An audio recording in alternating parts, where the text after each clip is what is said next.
Welcome, everyone, to Smarter in September, the Journey series that takes a longer look at topics you'd like to know more about. Today's segment is Smarter Connection, how to stay healthier through human contact. And our guest presenter is Camille Sass. Camille is a licensed therapist and knows just a little something about human contact and why it's important. She has a lot to say, so we're going to get started. Type your questions in the chat feature, and I'll watch that, and Camille will answer them at the end. Remember, we're being recorded, and we can't wait for this to live on the internet because, Camille, we know people are going to watch this again and again. Here you go. Welcome, Camille. Thank you so much for having me. I am excited to talk about connection and everything that goes into. I love that it's a bigger topic these days. I don't love why it's a bigger topic, which was, the whole pandemic and everything with that. But I'm at least glad that we're now talking about a lot of these things. So I'm excited to kind of give you guys my version and my breakdown of what Smarter Connection means to me. So to kind of get started, connection really is a human need. And I don't think people really quite realize that. There's human needs that we all know of, like sleeping, eating, and oxygen and things like this. And connection really is a human need. We are herd animals. We are meant to be together. It's important for our survival throughout time. And so being able to connect truly is the most important thing that we can do to be healthier, that is not often talked about or thought of. I think everyone, kind of sits on nutrition or physical exercise, and it's like, those are huge. But if you don't have that person in your life that you can be yourself with, you're kind of missing a lot of wellness aspects. And so a lot of people probably wonder, like, how do I even know that what I'm doing is connecting? If you are able to feel like you can be your real, genuine self, like you can put your whole self out there, or even a large part of yourself. Maybe you have a group of people that you get together and do an activity with, and they know you really well in that activity. If it's playing cards or like stuff that I do is like riding horses, stuff like that. You have that huge, deep, real, genuine connection. So the way you kind of know that's happening, it's kind of called a flow state. And so flow is when you're able to feel totally immersed and your thoughts slow down and you feel really seen and understood and valued. Feeling seen is like, this person sees this huge part of me and they accept it and they're enjoying it. So like, for example, if you do something really clever in a card game, for example, and somebody notices that and compliments you for that, that's kind of an example of feeling seen. So that full immersion, that flow state where you don't even realize that 2 or 3 hours have passed, or however long you're just in it and living it. Not worried about the past, not worried about the present or about the future. You're just there. So that's kind of flow state, and connection is a huge aspect of flow state. We can be in flow state without other people present. And so that's where I kind of broke down types of connection. Of course, there's connecting with other people, which is the main topic today. However, I really wanted to highlight that our connection to God or our higher power or our spirituality is a huge, healthy wellness aspect. It doesn't have to be, anything super specific, or maybe it is super specific for you, but having that connection to that higher power is a huge aspect of wellness and connection as well.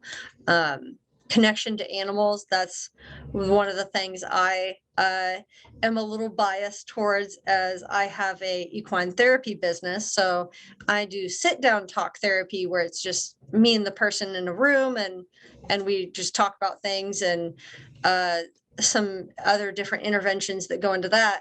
But I also do the equine therapy business where we're out in a field or an outdoor space and have 1 to 4 horses there with me, the client, and I have an equine specialist that's with me.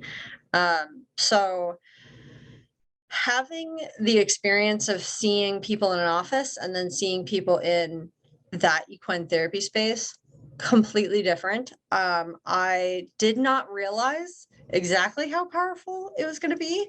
That really surprised me. And it's not just the horses either. It's the experience of being in the countryside and the peacefulness outside of town.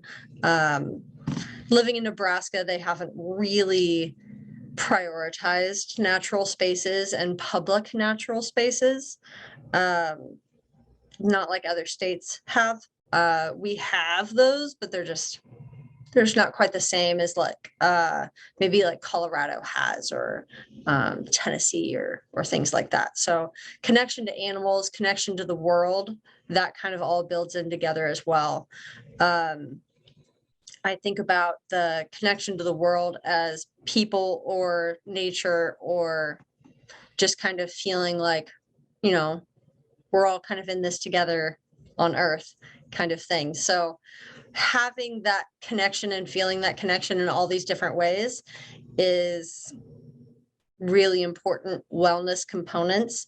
And you might notice as I talk about each one of those, maybe you notice, oh yeah, my connection to my higher power, that has been maybe kind of fractured, since this event happened. So like that's one of those spots that I haven't really been taking care of or concentrating on. And maybe that is something I could work on. So that's kind of an interesting thing, probably, to realize there's all these different types of connection, and they all need built and protected and thought about. So yeah, kind of in a different way than maybe some other people would kind of break that down. When they think of connection, they're thinking of just other people. And so I specifically wanted to highlight those and help us kind of see this broader concept that might contribute to our wellness. So, and then we get into, why do we need to care? Sure, it feels, there's this idea about loneliness, and loneliness isn't pleasant.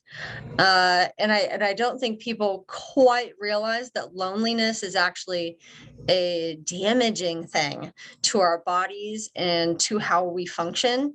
So there are statistics that are as lethal as smoking 15 cigarettes a day. So there definitely is a physical component. And that's part of the reason why I do equine therapy as well. If we can engage the physical body and the mental mind together, that is where real change is able to be had. So if you have connection, maybe just online, but you don't ever get a hug, we need to engage that physical body. And we can't just have this online connection without having any physical connection and body involvement in that. So the loneliness has been linked to a lot of different areas of cognitive decline, mental health issues, cardiac events, actually increased hospital admissions, and premature mortality. So it sounds really intense. And I think a lot of people think about maybe phases of their lives that are lonely. In reality, I think we're all kind of lonely in some sort of way. So if we can be aware of it, the a really important thing is the amount of time that you've been lonely, even if it's just a small little bit of loneliness. Um, maybe there you don't have anybody. Like, I think about, for me, if I didn't have anyone to ride horses with, that would be a bit of loneliness. And I have all these friends, but that would be a bit of loneliness that would be damaging to me. So it's not just that realization, it's living with that over a period of time. So the way to kind of think about it is, if there's been, something kind of like a barb in your side your entire life, it's not been this big thing, it's not been something that you've ever really even talked to anybody about, maybe, but it has been a barb in your side, and it has been negatively affecting you this whole time. So not having anyone to ride horses with might not be, there's kind of a gradient scale there. It might not be as dangerous as the 15 cigarettes a day, but it's certainly not zero. And so if I never had anyone to ride horses with again for the rest of my life, that's a long time to have that barb in my side. And so that kind of builds up. Whereas if I only went through that for a year or two, that's not the same. So kind of thinking about, what is my awareness of my connection, and how could that affect me? I think a lot of people think of loneliness as being alone in their house, and oh, that's not my problem, I'm not alone in my house. It's like, well, if you can't be your genuine self with your partner or with your friends when you're around them, that's loneliness as well. So I think kind of thinking about loneliness is definitely gives us that different, like, perspective of, like, wait a minute, maybe I'm lonely in smaller types of ways, and this is how it can affect me. So something to think about for sure. So signs and symptoms. Actually, a lot of these symptoms are actually signs of depression as well. So I think we can draw a connection there. It's not the same thing for having loneliness or lack of connection. I would say that could be a part of people's depression. But I think it's really interesting that a lot of these symptoms are the same as somebody who's experiencing depression. So disrupted sleep, a lot of people think, oh, I'm having insomnia, that's my only sleep problem. In reality, people can sleep too much. If you're sleeping 12 to 16 hours, that's a lot. That's something to kind of look into and think about. And it's like, have I been going through a lot of stress lately? How long has that been going on? What kind of correlates to that?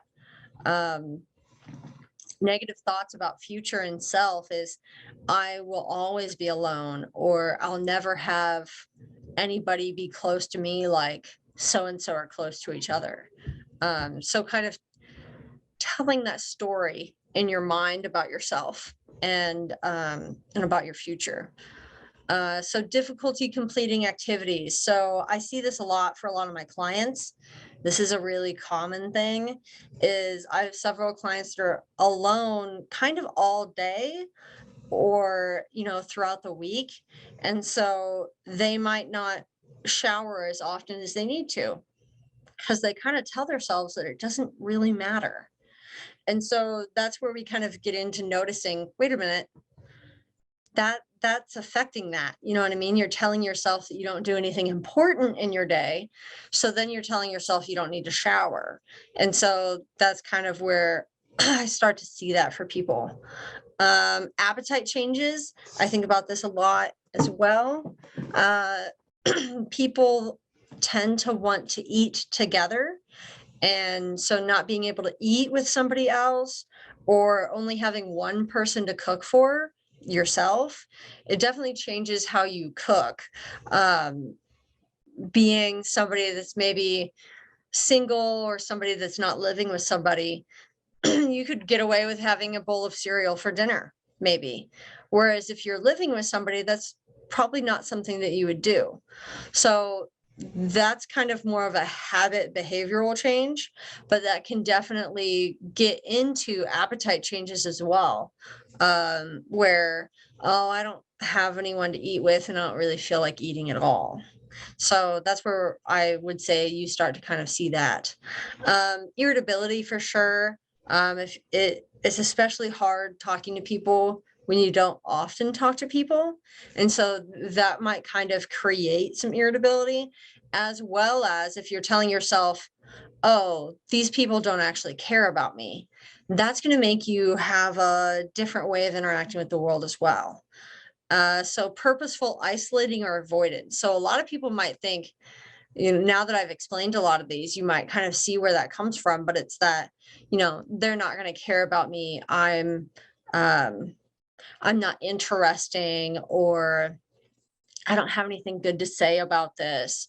That's kind of that pushing, holding people at a distance thing. So it's often that way with these types of problems, that people will have this problem, and the way to help them would be to have that connection, but it actually creates more isolation and avoidance, being lonely. So that's kind of a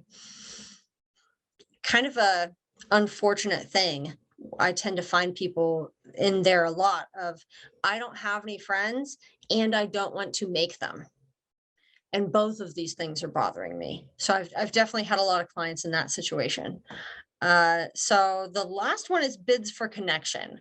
And I really want to define this one and kind of explain this one a little further, because you might not be aware that you're doing these things. We all do them. And you might not be aware that there's a name, or that people know about these kinds of things and might notice these types of things. So a bid for connection might be reaching out to somebody and being like, oh, I saw that they're having this, maybe the Applejack Festival. We just had the Applejack Festival in Nebraska City. I say we, but we as Nebraskans. But the Applejack Festival just happened. And so, I could see somebody being like, oh, I just saw that the Applejack Festival is coming up this upcoming weekend. And so you're kind of like layering that in there, but you're not able to really directly ask of like, do you want to go with me? So that's kind of that bid for connection. You're kind of putting yourself out there, but not really putting yourself out there. And so that other person may or may not pick up on that and say they're busy that weekend. Somebody who is, kind of a closer friend, or somebody that might get it a little more, might be like, I am busy that weekend, but I could go out for coffee this other day. So, kind of making sure that they're meeting that need for connection. Not everyone does that. So it's not something that people are usually aware of. It could be as simple, like a bid for connection could be as simple as just sending a funny picture or a funny story to a friend. So you're not directly asking this person to hang out, but you are asking for that back and forth. And so, you can kind of ask yourself, what would it feel like if they never answered? And then you're like, okay, that would not feel good. And that's how you're doing a bid for connection, is you're kind of in a wraparound way asking for that connection without directly asking for it. So in reality, I actually kind of empower people to tell others what they need. So if it's, I'm feeling really lonely lately, would you want to go out to dinner with me? That's a lot more direct thing, and this other person can understand more about where you're coming from and understand more of how important it is. So I really try to help people have a little bit more direct communication with each other, and it's hard for me as well. I get it. It's a practice. It's not something that anyone ever gets fantastic at. Communicating is a practice. So I think those bids for connection are something to kind of be aware of for yourself, of like, did my friend do a bit of connection towards me. And maybe I did a bit of connection towards this other person. So an interesting thing to think about of like, how am I trying to get my needs met without even realizing it? So, oh yeah, here I have a whole slide for bids of connection. So it might be small talk in an elevator with somebody that you don't know. That could be a bit of connection too. It doesn't even have to be somebody that we know well. It might just be complimenting somebody on their outfit and you don't even actually know them.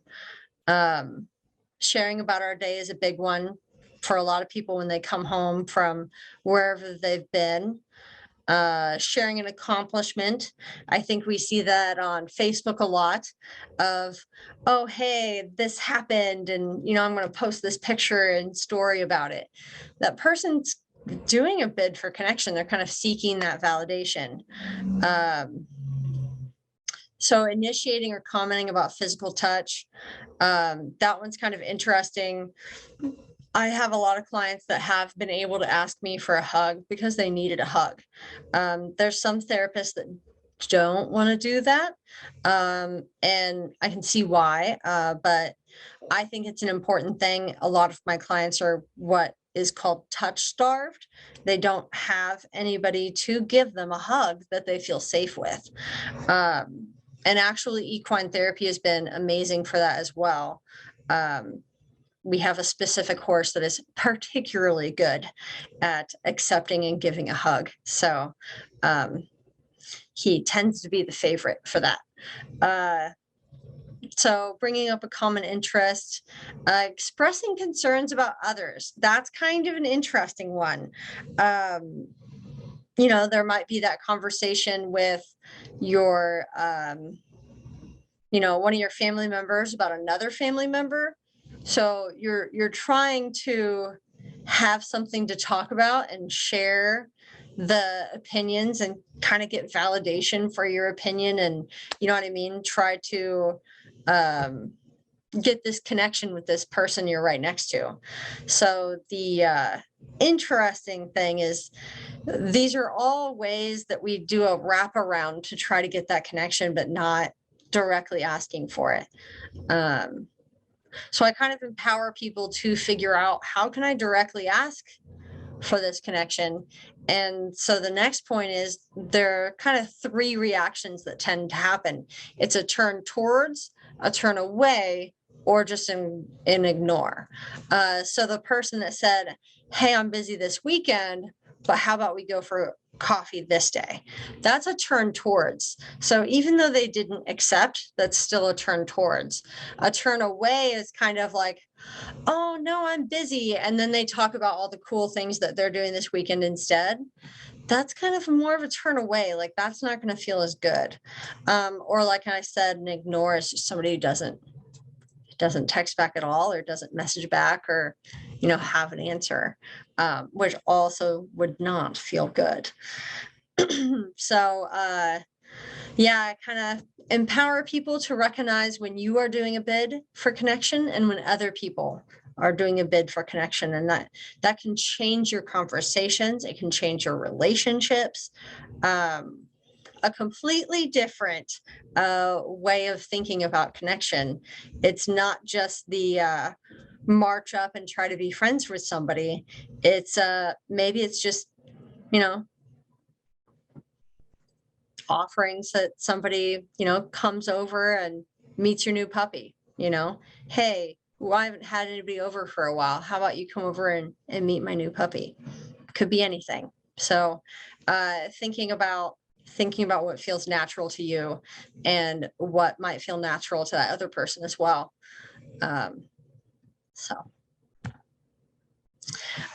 Let's see. So know yourself and how you connect. That's almost kind of what I was just getting into. What activities have brought you joy throughout your life?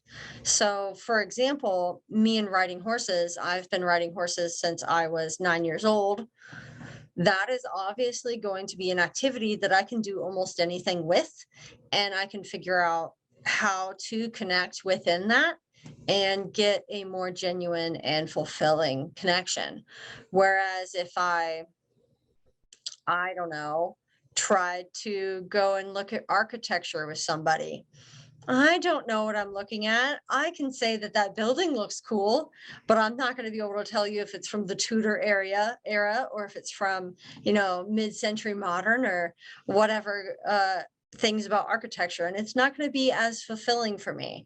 I like to learn new things, but I'm not going to have the same appreciation for it. So kind of know yourself and know what you can have a fulfilling time with, and who else is fulfilled by that. So for example, like I wouldn't invite somebody who doesn't like horses to come ride horses with me. They're not going to have any fun. But maybe we both like coffee, so let's go out for coffee. So kind of thinking about that. There's an interesting thing I kind of thought about too, is like a lot of people tell themselves they can't do something anymore. I know people that ride horses that are like, I can't do this anymore. I'm getting too old for this. Like my body can no longer do this kind of thing. And I think that's interesting. There's other ways to connect through that activity without actually doing that activity. There's books about horses, there's movies about horses, there's doing riding lessons, teaching other people how to ride. There's all these different things that tend to go into these activities that we love. So for other examples, if it's drinking coffee and there's only so much time you can spend drinking coffee, how about we find out about maybe there's a class around here that you can learn how to make different types of coffee, and you can go and do that with a friend. There's all these cool opportunities that are available that we might not realize, but if we just start kind of looking for them and being open to them, we tend to find some really awesome stuff. And that's where it gets into, are you willing to try new things? Maybe familiarity and novelty is more interesting. Maybe familiarity and novelty, like maybe that doesn't feel good. Maybe it is kind of boring to do this thing that you've done kind of a million times. So it's like, I don't really want to do that. So kind of ask yourself, like, which one feels more better? Like, which one feels better for you? It's something familiar, so you can feel that success, or it's something novel and unknown, so you can feel that kind of like livening of like, oh wow, like this is really cool, I've never done this before. So that's kind of where know yourself kind of comes in. And I've kind of wrapped back into here with, are people your only sources of connection? Let's think about developing that. Let's think about looking into some other ideas for connection. So let's see. Oh, yes. So a lot of times people talk about how to connect, how to connect, how to connect. And I think they're missing a lot. One of the ways I like to think about things is, what are the barriers? Why aren't you doing the thing? So it's possible any one of these are kind of part of it, of like that fear of rejection. Like, I'm not going to ask my friend to go and do this thing because, what if they say no, or what if they react, strangely? I could see embarrassment really happening for like novel things of like, I've never rode a horse before, so I'm gonna look like a fool up there. And, is that something that's holding you back from connecting? So I kind of look at that as like, how can we challenge that?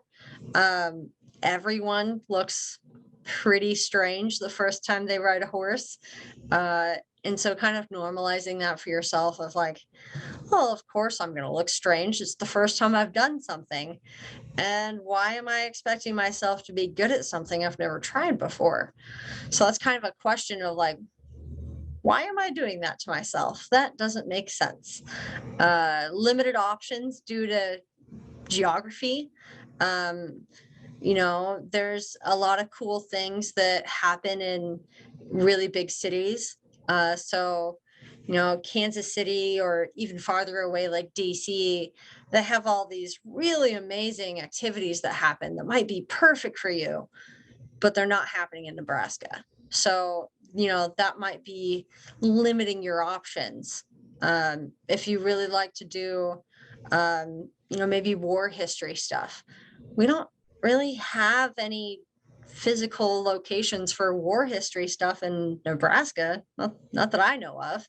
But if you go to Tennessee or places like that, you can find them kind of all over the place. Here's this battlefield, or here's this place where this happened. So limited options due to geography is definitely a huge barrier. I see that a lot for Nebraska. We just don't have a lot of things that other states seem to have. Something to think about, and maybe we figure out how to go on a trip and who wants to go on that trip with us to go and do that thing. Distance to family or friends. This is a lot of maybe what tends to hold people back. If your grandkids, or if your sister, or live 500 miles away, and you're just not able to see them, it makes it really hard to get that connection, and you're having to kind of live off of the Zoom calls or the FaceTime calls, and they just don't really do it as much. So thinking about creative ways to manage that, of it's not perfect, but maybe I volunteer as a grandparent to go to a school for Grandparents' Day for kids. I don't know if that's a thing. I just made it up, but I think it sounds really cool. Another problem for a lot of people is other people are unwilling or unable. I say unwilling and unable, and I think people might think that's the same thing, but it's not. Unwilling is, they truly don't want to, and they don't care to, like somebody that maybe doesn't want to be your friend. But unable is, some people truly don't have that access to themselves. So you're asking them to be emotionally vulnerable and open and do something genuine with you. They might not have access to that. They might be more of a, kind of closed off person. Or maybe you are that person. Maybe you're the closed off person. So how do I put myself out there and be vulnerable? That's terrifying. I can't believe you're telling me to do that. I definitely get that. I've worked with a lot of people that feel that way, that vulnerability is kind of a dirty word. So I work on kind of challenging that idea for people and helping them see that vulnerability truly is the way that we get connection. We can't connect without vulnerability. Difficulty setting boundaries. So this is an interesting one as well. So say you have a friend that tends to take up a lot of your time. They call and it ends up being a 3-hour phone call, or they get you out of the house and you don't get back home until late, and you end up missing other things because this person is just kind of taking up a whole lot of your time. And so obviously you enjoy your time with them, so you want to connect with them, but you don't feel like you can say, hey, I need to be home at this time, or we only got 30 more minutes here before we got to leave so that I can get home. So that's kind of an example of, like, it's hard to connect when you can't commit to these people, maybe what they need. So thinking about that. And I've noticed this too in the other way of, a lot of people connect by telling their entire life story, or usually the sad version, and then they've put so much of themselves out there and they've been so vulnerable, and the other person's just like, oh yeah, cool, I'm gonna go over here.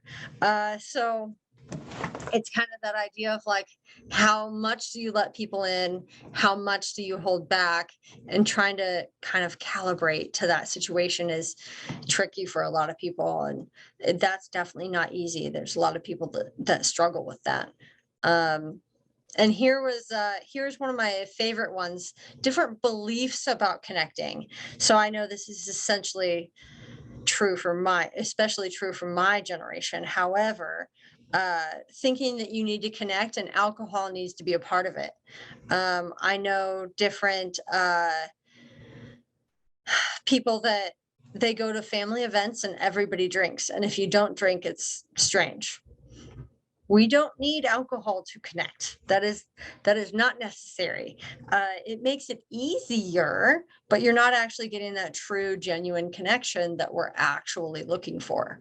Believing that connection requires money.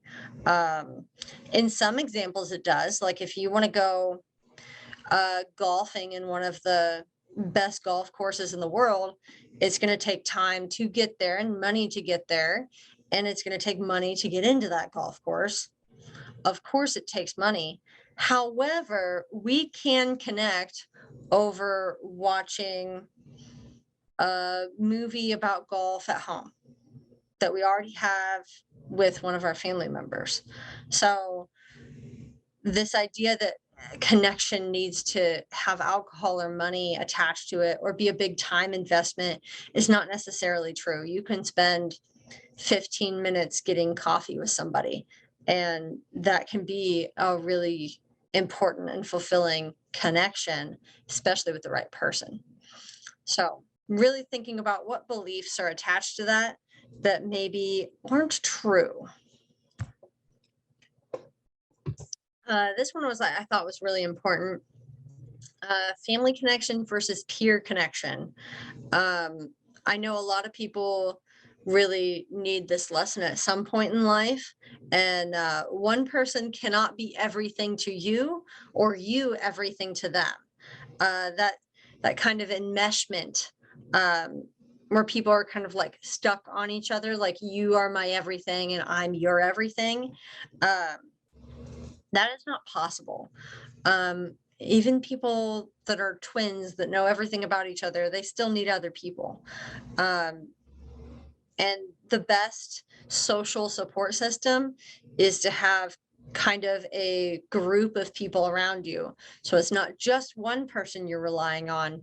It's, 3 to 6 people that you can kind of lean on.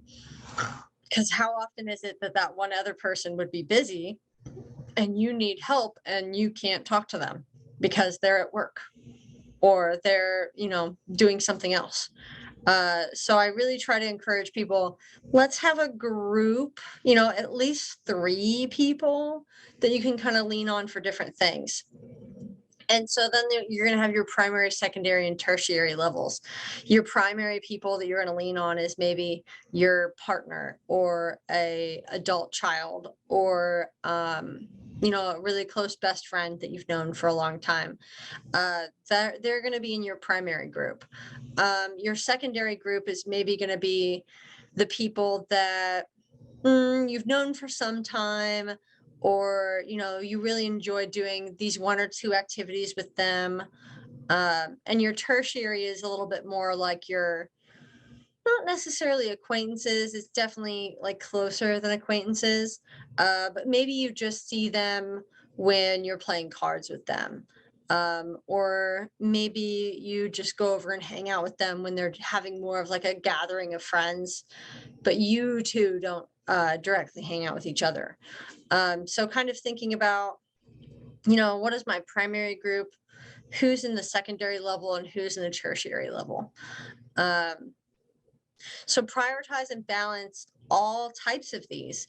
If you just have primary people, that you're kind of limiting yourself in a way, you know what I mean? Like we definitely have the capacity to have secondary and tertiary levels, and that's kind of very healthy to have that, broad range.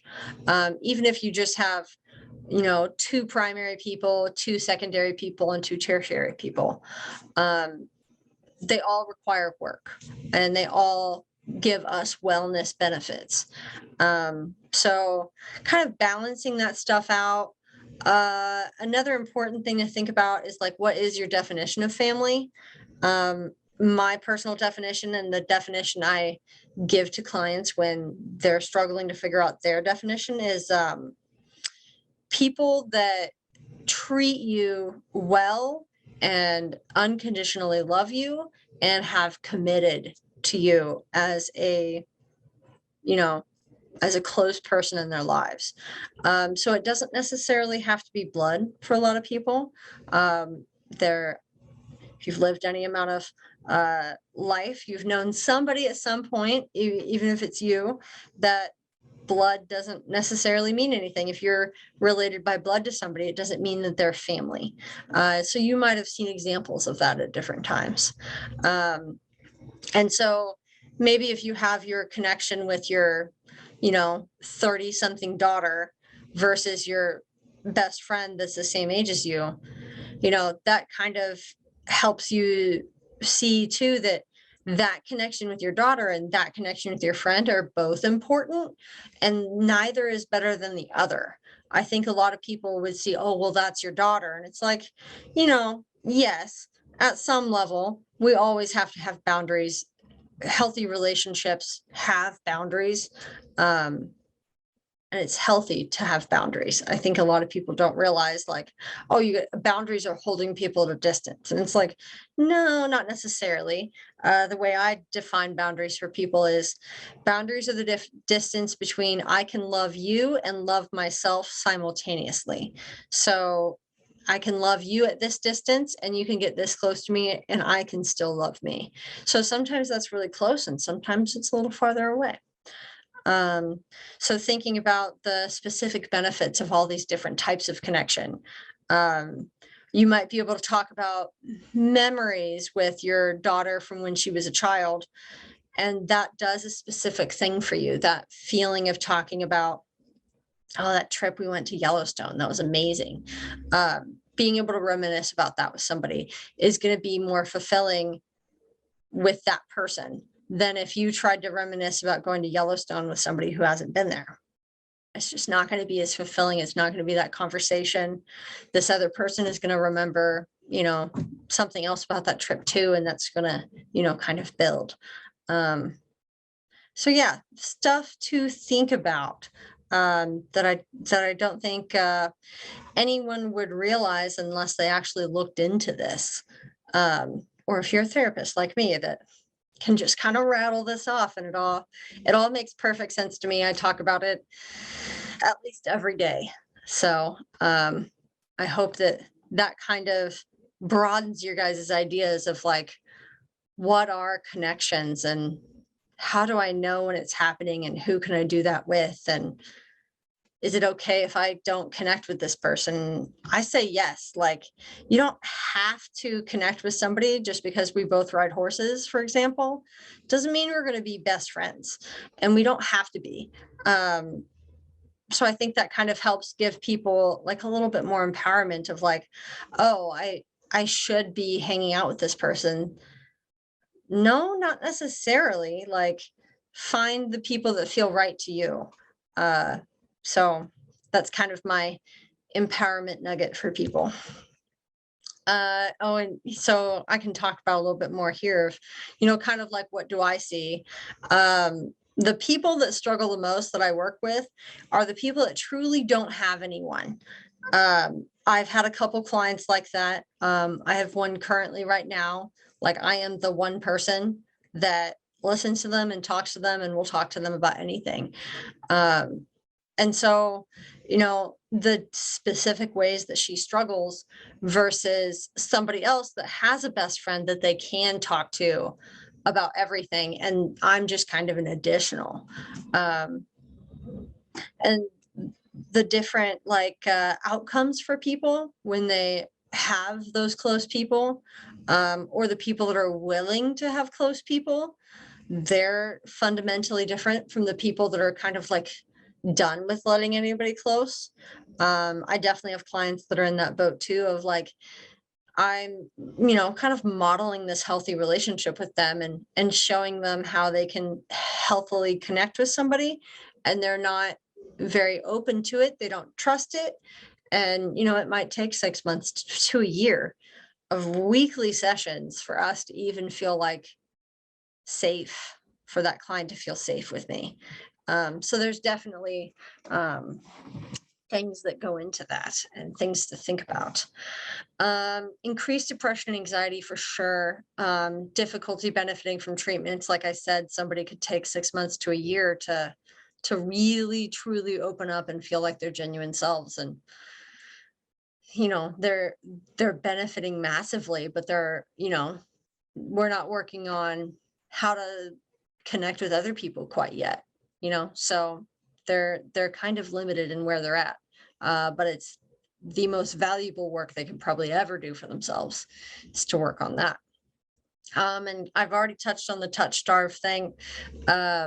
There's definitely a lot of people that struggle with that I see. And most of the time people come in for an equine therapy session, and I know some people say, oh, I'm really scared of horses. And so a lot of times that's a really common reaction. But another one that happens a lot too is people come in and a horse comes up and greets them, and they're able to do that touch with the horse of just touching their mane or touching their neck, and it's a very emotional process for them. I've seen people 2 or 3 minutes into a session openly crying because they're feeling safe and regulated and connecting with this animal, and they just don't even know how to hold all of that for themselves. That's kind of a lot. And so, ends up being quite a bit of crying for equine therapy. And I think a lot of people think crying is a bad thing. It is not a bad thing. Crying is a natural response that really just happens when an emotion gets to an overwhelming level. So it doesn't matter if it's anger, sadness, happiness. When our bodies hit that level of an emotion, that's all it can hold. And so crying is a way to kind of release extra of that emotion. So very natural process, absolutely nothing negative about it. But it's also a very genuine practice. There's a lot of people that aren't able to cry in office sessions, and then they get into the equine therapy space and they are able to cry. That's a more genuine, more real presentation for them, which is massively important. If I can help somebody have a real and genuine presentation, my job is definitely going really well. I've gotten into the habit too for specific clients where I just kind of send them to the horses to just kind of get into the space. They just drove. It was, maybe a 10-15 minute drive, and, kind of overwhelmed, got off of work and had all this happen, and, just kind of stressed out. And so if I give them 5 to 10 minutes to just pet and greet the horses and see how they feel today, usually the overwhelmed, scattered mind just slows down quite a lot, and people's faces look different, and the way they walk looks different, and the things they talk about look different. So it's just really cool to see people actually feel calm. And I don't feel like I've done a whole lot. Like for an office therapy session, it might take me an hour to really calm somebody down when they're that emotional. In an equine therapy space, it's usually minutes, and I do less, and it's more effective. So you can see why I'm so excited about it. It helps people better. So that's kind of my TED talk about that. But people also feel lighter and more energized. I've had a lot of people leaving their sessions feeling better than if they were to have been leaving an office session. So just kind of thinking about how connection fits into that. It's not just connection with a person, it's connection with an animal, and it's connection with nature, because we're out in the countryside outside, and there's grass and trees and birds and all these things happening. So that has a huge impact on people. And so I get to see that every day. It's one of my favorite parts of my job, that I get to see people feel better and and it's effective. And so that's the kind of stuff, how I see connection kind of wrapping into my literal day to day. Not to mention just what I talk to people about, let's help you build your support system. Let's help you figure out how to talk to that other person in class. So let's see. Kind of ideas and resources, just things that could, kind of get you to thinking about. Start with your interests. Try learning a new skill. It's never too late to learn a new skill. It's so good for your brain.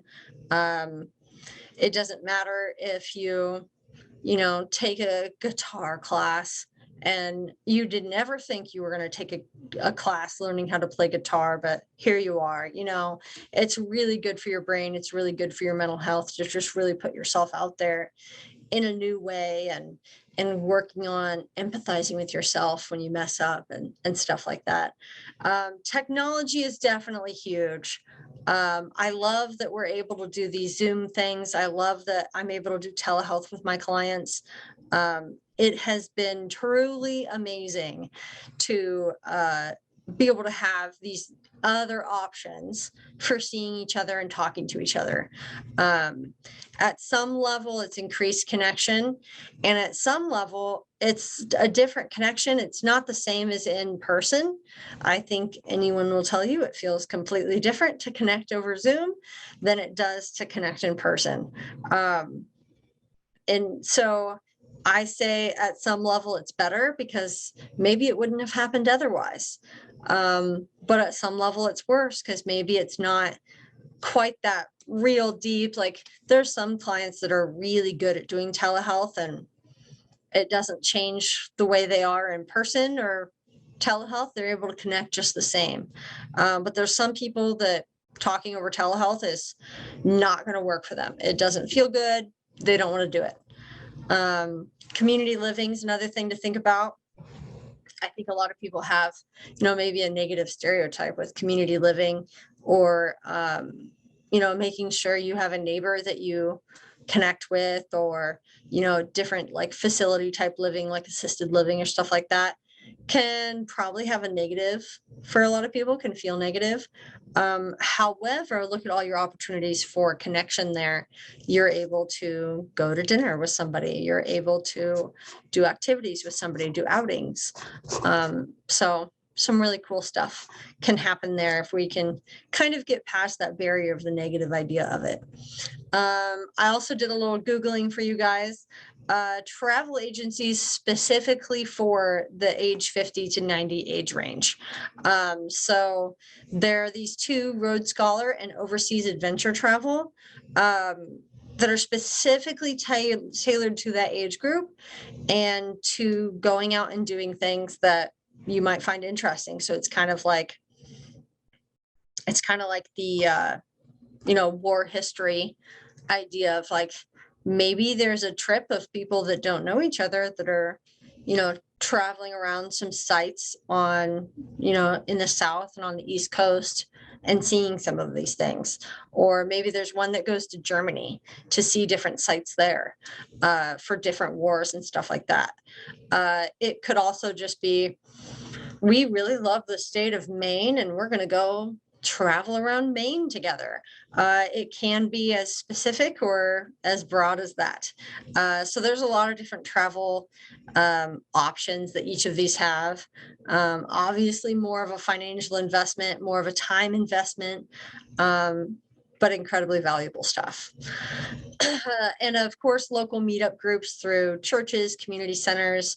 It's kind of like that card playing group. I know my grandma has a group of people that she has lunch with. So once a month, they just get together and have lunch together. That's awesome. To just have that kind of extra thing built into your schedule that you're able to do.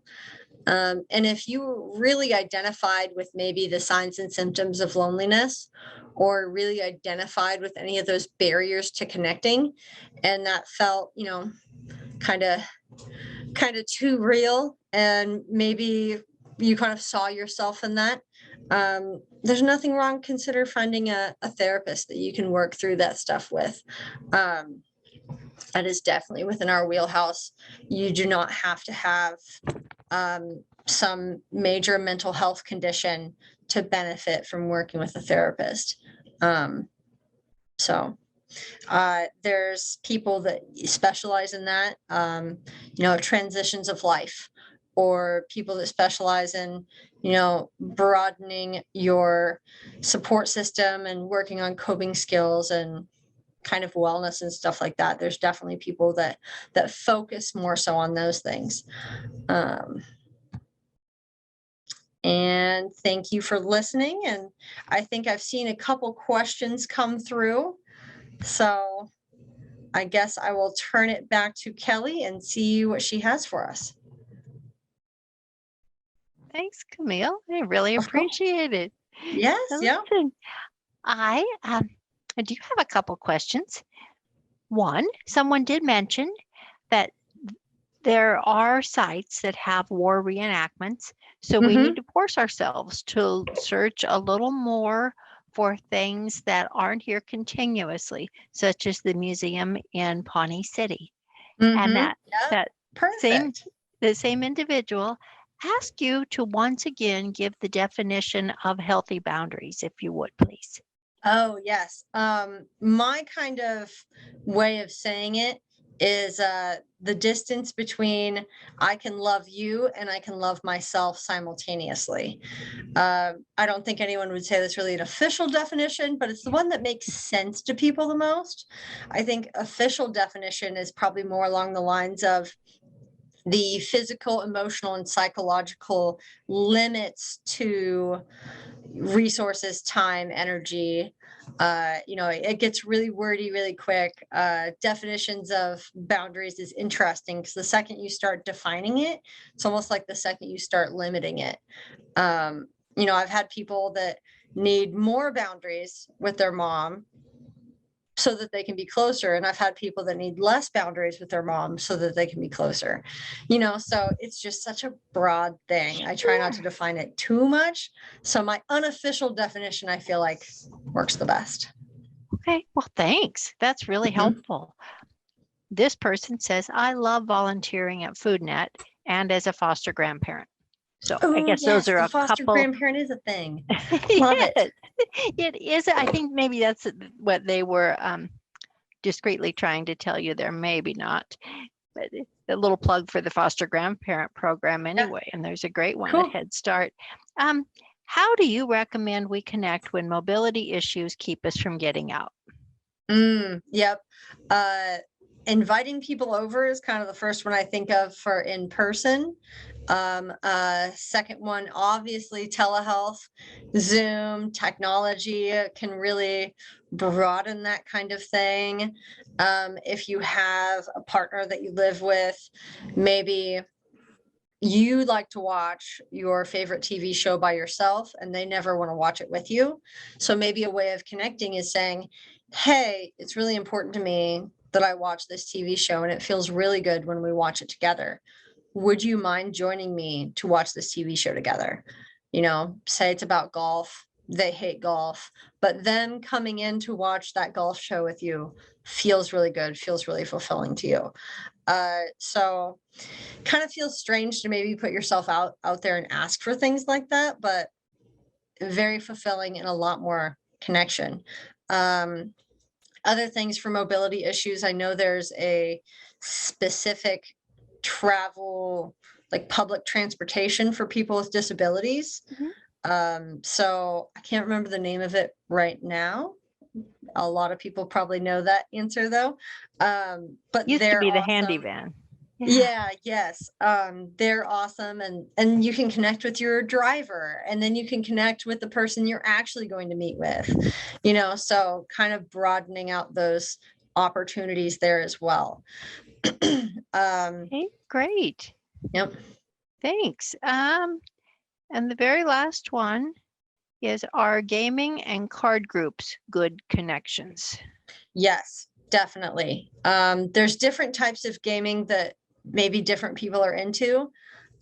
Video games and connecting over that is definitely something.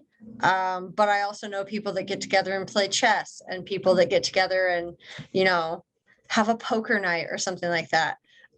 So definitely good ways of connecting. I really like to have people do activities together so that that way they don't get into like deeper issues with each other, kind of step on each other's toes psychologically. But if we can connect through an activity, that can feel really good. Okay, great. Well, is the momentary connection for the receiver of Meals on Wheels beneficial, or is that way too short a time? Push. Short? Nope. It literally can be like a half second of connection that can be beneficial to you. One of my favorite things that I like to do is whenever I'm in like a big city or around a lot of people, is I just comment on people's outfits and say, oh my God, I love your shoes. Oh my God, your hair looks awesome. You know, whatever it happens to be. 2 seconds long. It's connection for me, it's connection for them, it's sharing that kindness. Yeah, there is no too short of connection. If that's the only connection you're getting, I would encourage you to think about some other ways to kind of bring some other people in some sort of way. However, the Meals on Wheel delivery connection is definitely valid. Fantastic. Thank you. Camille, this has been an amazing session, and I just thank Yes, you so much. And I of thank course. all of you for giving up a slice of your Tuesday afternoon for it.